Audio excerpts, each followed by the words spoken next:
అయితే guys day 1 in Tirupati. So, మేము train దిగేసరికే 8:00 అలా అయింది. ఇంకా దగ్గరే ఉన్న హోటల్‌లో బ్రేక్‌ఫాస్ట్ చేసేసి కొండపైకి స్టార్ట్ అయినాం. అండ్ మా ఫ్యామిలీలో చిన్న పిల్లలు ఇంకా పెద్దవాళ్ళే ఉన్నారు కాబట్టి మేము మెట్లెక్కలేదు. వెహికల్‌తోనే కొండపైకి ఎక్కేసాం. నేను చిన్నప్పుడు ఎళ్ళాను గాబట్టి అసలు నాకేం గుర్తులేదు. అండ్ ఇప్పుడు చూసాక అసలు ఎక్స్‌పెక్ట్ జేయలేదు తిరుపతి ఇలా ఉంటదా అని జెప్పేసి. అండ్ వ్యూస్ మాత్రం చాలా బావుండే. ఇంకా మేము స్టార్ట్ అయ్యాక అక్కడ ఒక చెక్ పోస్ట్ ఉంటది. సో, మా టైం అంతా అక్కడే అయిపోయింది. ఎందుకంటే చాలామంది వచ్చారు. సో, క్యూలో నించోవడం వల్ల అలా అయిపోయింది. ఇంకా పైకొచ్చాక మేము ఇక్కడ పద్మావతి హెల్ప్ సెంటర్‌కొచ్చినాం. ఇక్కడ మనకు రూమ్స్‌కి ఏమైనా డౌట్ ఉంటే అడగొచ్చు. ఏవి కావాలి అదృశ? బార్బియా?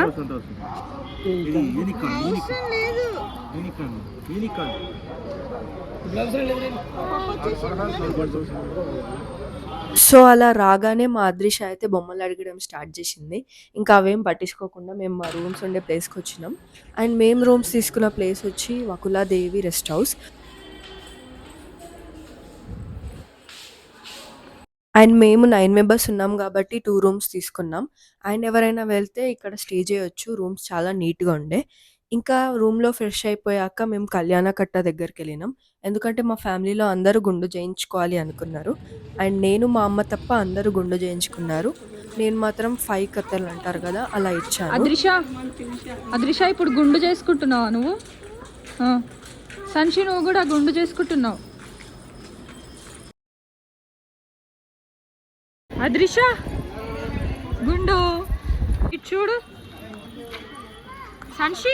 సో, అలా అందరూ గుండయితే చేసుకున్నారు. మా పిల్లలు చాలా ఏడ్చారు మేము చేసుకోము అని. ఇంకా మేము రూమ్‌కెళ్ళిపోయి ఫ్రెష్ అయ్యాక మళ్ళీ తినడానికొచ్చినాం. అండ్ మేమిక్కడ దేవుడిది అన్నప్రసాదం ట్రై చేసాం. నేను ఎక్స్‌పెక్ట్ చేయలేదు ఇంత బావుంటదని. అండ్ స్పెషల్‌గా వాళ్ళ రసం నచ్చింది నాకు.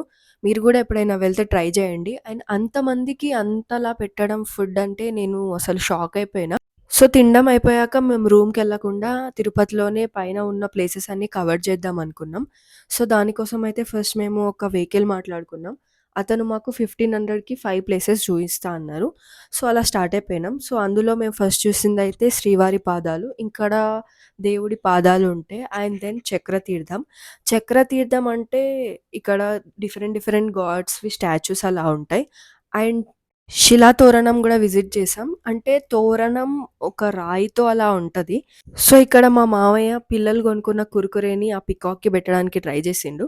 అది పాపం దానికి అందట్లేదు. అయినా గాని ట్రై చేసి లాస్ట్‌కి తినేసింది. ఇంకా మేము నెక్స్ట్ ఎళ్ళిన ప్లేసెస్ వచ్చేసి పాపనాసి. ఇక్కడ ఇంకా మధ్యలో టెంపుల్స్ గూడా విజిట్ చేసాం. సో, చాలా రష్ ఉండే. ఎక్కడెళ్ళినా మాకు జనాలే కనిపిచ్చారు. నేనైతే అసలు ఎక్స్‌పెక్ట్ జేయలేను. ఇంతమంది ఇలా దర్శనం కోసం వస్తారని జెప్పేసి. అండ్ మనకు కొనుక్కోవడానికి చాలా ఐటెమ్స్ ఉండే. ఎక్కడ బోయినా మనకు ఆ స్టాల్స్ అండ్ కొండపైనే ఉన్న కొన్ని ప్లేసెస్ ఇలా విజిట్ చేసాం. అండ్ టీ తాగేసి ఇంకా మేము రూమ్‌కెళ్ళిపోయాం. సంచి ఇటు చూడు.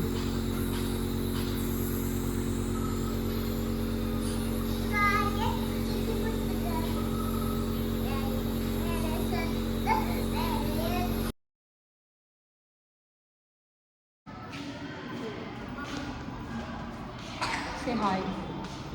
Say hi. ఏమైంది అదృశ? Day 2 in Tirupati. సో, మార్నింగే బ్రేక్‌ఫాస్ట్ జేయడానికి ఇంకా ఫ్రెష్ అయిపోయి రూమ్ నుండి వచ్చేసినాం. అండ్ ఇక్కడ మేము బ్రేక్‌ఫాస్ట్ చేసిన ప్లేస్ వచ్చి శ్రీవారి ఫాస్ట్ ఫుడ్ సెంటర్. ఇక్కడ దోస మాత్రం చాలా బావుంది. అండ్ వాళ్ళు చేపలు గూడా ఇస్తున్నారు కూర్చోడానికి. అయితే ఇక్కడ సబ్‌స్క్రైబర్‌లో ఒకరు ఇస్కాన్ టెంపుల్ విజిట్ చేయమని చెప్పారు. సో, దానికోసం అయితే మేము మ్యాప్స్ పెట్టుకొని ఎళ్ళినాం. కానీ అక్కడ మ్యాప్స్‌లో చూయించినట్టు లేదు.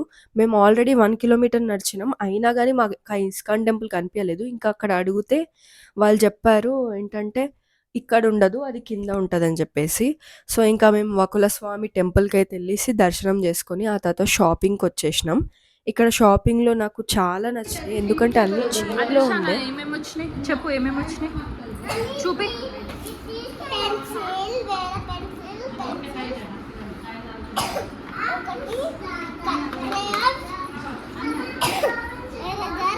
సో, మేము షాపింగ్ అయిపోయాక ఇంకా రూమ్‌కొచ్చేసి రెడీ అయిపోయి మా దర్శనానికెళ్ళినాం. మా దర్శనం టైం వచ్చేసి నైట్ 9:30కి ఉండే. ఇంకా మేము రెడీ అయిపోయి 8కే ఎళ్ళిపోయినాం.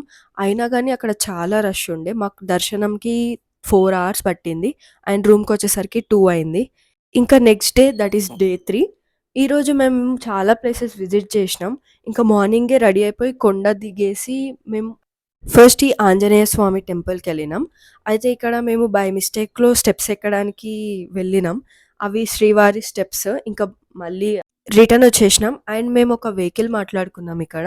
సో, మిగిలిన డేస్ అన్నీ అతనే మాకు తిప్పాడు. అండ్ డిఫరెంట్ ప్లేసెస్ కూడా చూయించిండు.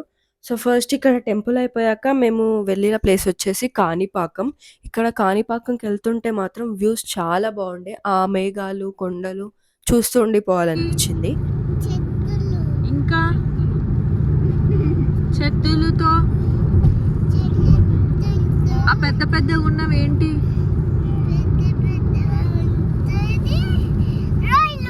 రాయులు. ఫ్లవర్స్ ఉన్నాయా?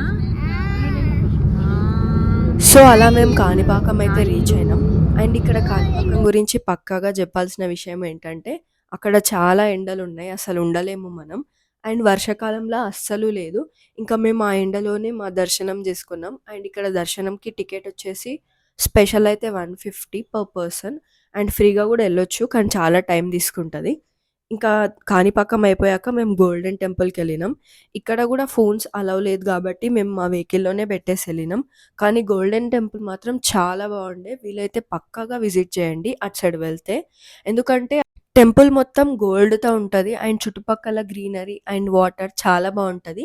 ఈ టెంపుల్ ఇంకా నైట్ టైమ్‌లో చాలా బావుంటదంట. అండ్ ఫోన్ ఉంటే బావుండనిపించింది. ఇంకా నెక్స్ట్ మేము విజిట్ చేసిన ప్లేస్ వచ్చేసి అరుణాచలం. ఇక్కడ మేము గిరి ప్రదక్షిణ నెక్స్ట్ డే చేసాం. సో, ఓన్లీ దర్శనం చేసుకొని వచ్చేసినాం. అండ్ ఇక్కడ దర్శనంకి మాకెక్కువ టైం పట్టలేదు. ఎందుకంటే ఎవరు లేకుండే. అండ్ మనం ఏ టెంపుల్ ఎళ్ళినా తమిళనాడులో మనకి విభూది ఇస్తారు. సో, మా అమ్మ అందరివి కలెక్ట్ చేసుకొని ఒక పేపర్‌లో పెట్టుకొని తీసుకొచ్చింది. అండ్ ఇక్కడ మనకు ప్రసాదంకి పులిహోర ఇచ్చారు. బావుండే ఇది గూడా. సో, అలా డే 3 అయితే అయిపోయింది. డే 4, డే 5 నెక్స్ట్ వీడియోలో పెడతాను. బాయ్.